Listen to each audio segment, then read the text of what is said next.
Selamat pagi semuanya. Saya Maria D. Ivoni Nogobadin dengan NIM 21120017 akan mewakili kelompok 7 menjelaskan sedikit tentang kanker nasofaring.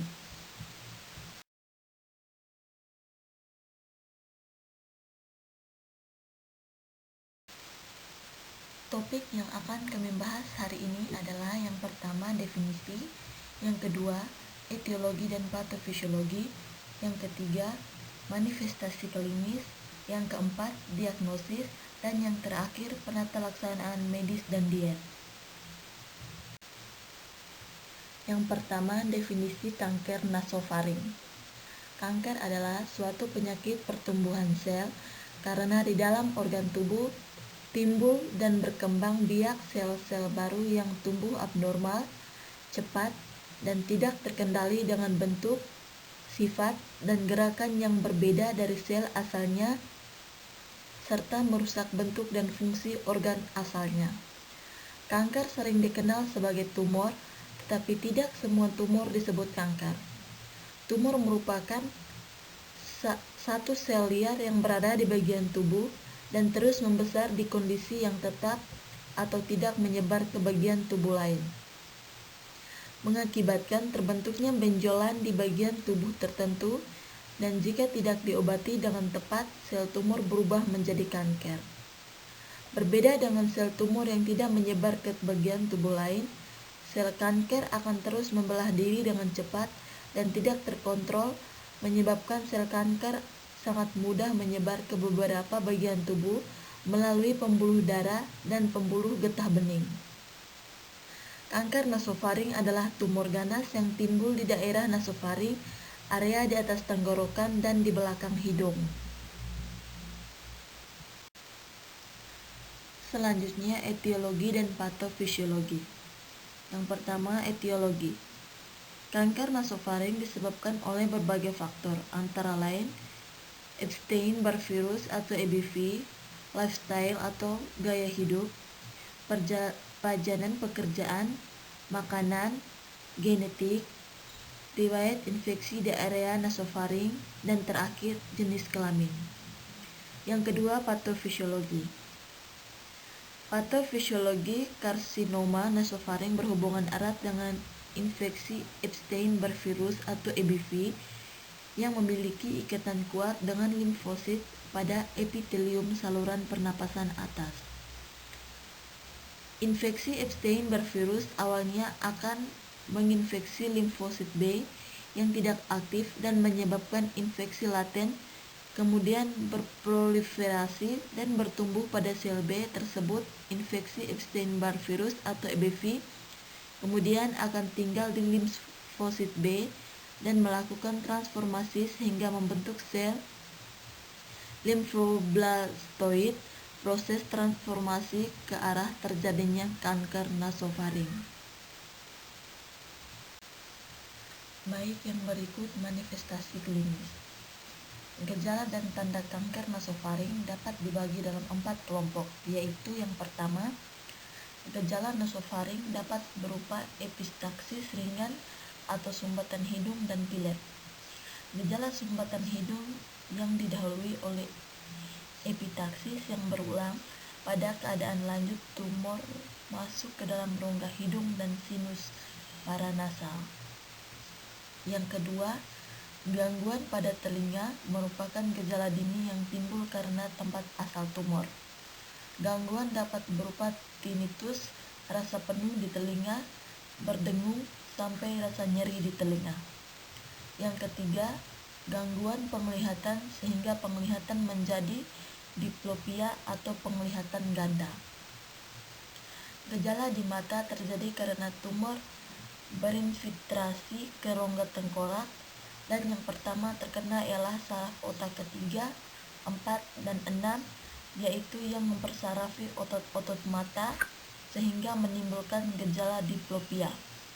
Gejala yang lebih lanjut ialah gejala neurologik karena infiltrasi tumor ke intrakranial melalui foramen lacerum dapat mengenai saraf otak ketiga sehingga mengenai saraf otak ke-9, 10, 11, dan 12 dan bila keadaan ini terjadi, prognosisnya buruk.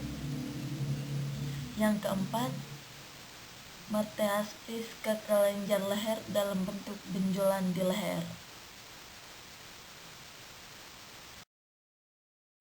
Dilanjutkan dengan diagnosis nasofaring. Diagnosis karsinoma nasofaring dapat ditegakkan melalui pemeriksaan nasofaring, foto kepala dengan potongan anteroposterior dan lateral, serta posisi Waters akan tampak jaringan lunak di daerah nasofaring, dan foto toraks untuk melihat adanya metastase di paru-paru.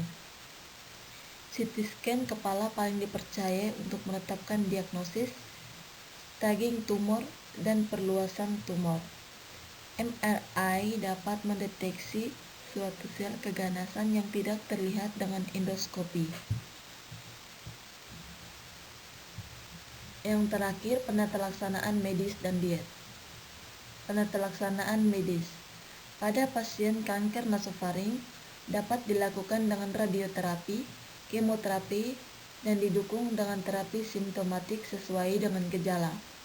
Pasien juga koordinasi antara bagian THT, radioterapi, dan onkologi medik merupakan hal penting yang harus dikerjakan sejak awal.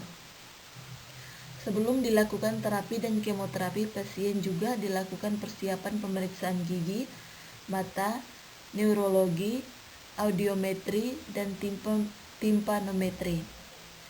Berikutnya penatalaksanaan diet. Yang pertama, jenis diet. Diet yang diberikan bagi penderita kanker adalah diet tinggi kalori, tinggi protein.